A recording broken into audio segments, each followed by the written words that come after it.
fleurir où Dieu nous a semés, puisque c'est lui le jardinier, puisque sa grâce nous suffit.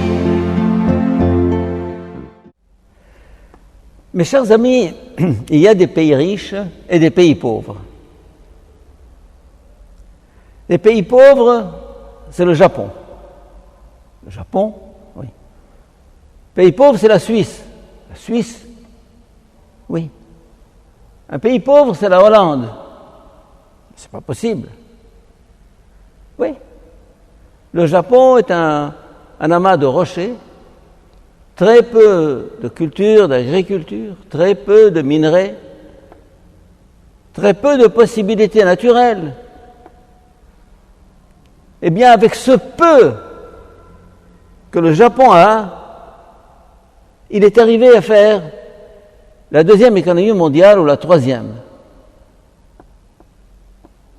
Par son génie, par son travail, par sa capacité, son inventivité. Voilà un pays originalement pauvre qui est devenu un pays riche.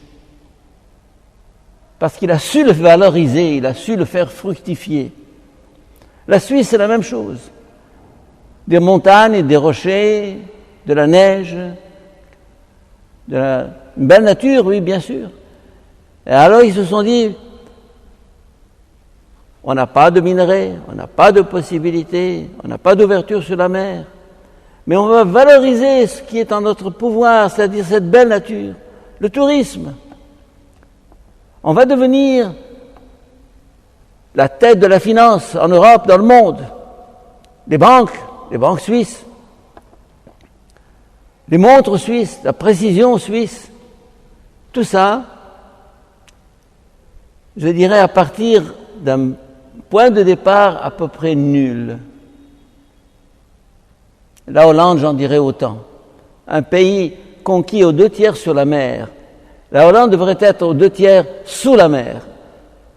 C'est en construisant des digues pour récupérer des terres et à force d'intelligence, de créativité, de produire. Voilà la Hollande. Des gens qui en veulent. Vous connaissez certains de nos pères jésuites hollandais et vous savez leur punch. Bien voilà. Pourquoi est-ce que je raconte ces histoires-là? En quoi ça nous intéresse? Ben, ça nous intéresse à partir de l'évangile que nous venons d'entendre. Un homme part en voyage et confie de l'argent à ses administrés, 5 talents, 2 talents, 1 talent, il part et il revient. Celui qui avait reçu 5 talents, il fait produire. Tu m'as donné 5 talents, voici 5 talents. Tu m'as donné 2 talents, voilà 2 talents. Et toi, viens. Tu ne m'as donné qu'un seul talent. Alors j'ai eu peur. Je l'ai enfoui sous le sol. Ben voilà ton argent. Il dit, espèce de voleur. Et moi je ne suis pas voleur. Si, tu me voles. Parce que ce talent, tu aurais pu le faire fructifier. Mais tu ne m'as donné qu'un seul talent. Et pourquoi tu ne me rends pas un second talent à partir de ce talent que je t'ai donné? Va au diable. Mes chers amis, pensons un petit peu à l'Égypte. L'Égypte est un pays potentiellement extrêmement riche. 1 million de kilomètres carrés. Vous allez me dire, mais c'est du désert. Mais avec du désert, actuellement, on fait un paradis. J'ai acheté 100 faddans de désert il y a quelques années. Et actuellement, il fleurit, il verdit, des oranges, du blé, des fruits, des légumes, des tomates, que sais-je, tout à partir du sable. Et le tourisme.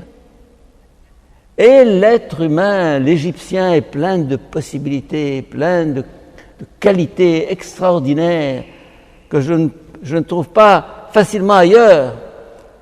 Il y a un potentiel humain, il y a un potentiel naturel, il y a des ressources. Ne disons pas, oh, nous sommes en retard, nous sommes sous-développés. Actuellement, un pays sous-développé est un pays qui veut être sous-développé. Il y a tout ce qu'il faut pour développer un pays. Je pense à la Corée. La Corée, au début du 19e siècle, c'était quelques villages de pêcheurs, à moitié nus.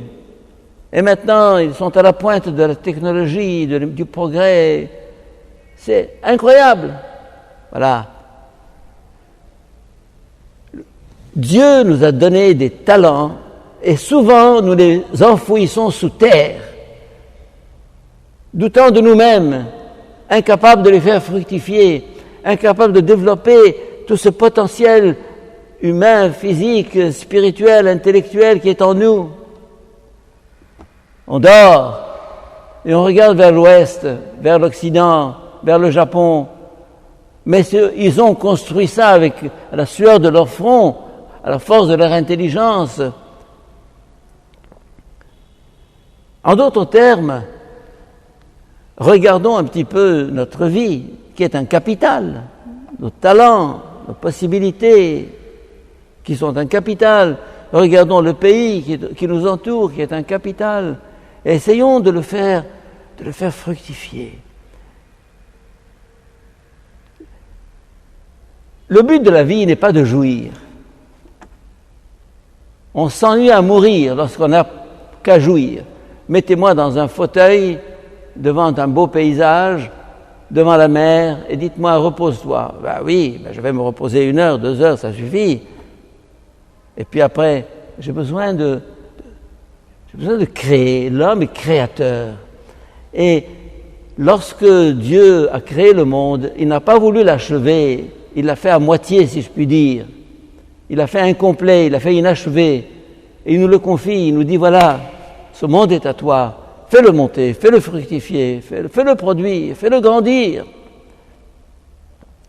Voilà ce qui rend la vie passionnante. On disait à quelqu'un un jour, la vie est belle. Il disait, non, elle n'est pas belle. La vie est passionnante. Belle, belle, belle. C'est fade, belle. Passionnante. Un monde à construire, une civilisation à construire, un avenir à construire. Ah oui. Alors, face à cette parabole des talents, chacun de nous doit se sentir interpellé, stimulé, pour se dire, quelle sera ma part? Qu'est-ce que je vais faire? Et ma vie qui m'a été remise, qu'est-ce que j'en ai fait jusqu'à présent? Qu'est-ce que je puis en faire? Il n'est jamais trop tard pour commencer. Eh bien, que le Seigneur aujourd'hui nous donne ce coup de fouet qui nous réveille en nous disant, voilà, j'ai d'immenses possibilités que j'ai laissées en jachère, en latence pendant tant d'années. Il est temps de se reprendre, il est temps de commencer. Ta vie commence aujourd'hui. Amen. Fleurir où Dieu nous a semés, puisque c'est lui le jardinier, puisque sa grâce nous suffit.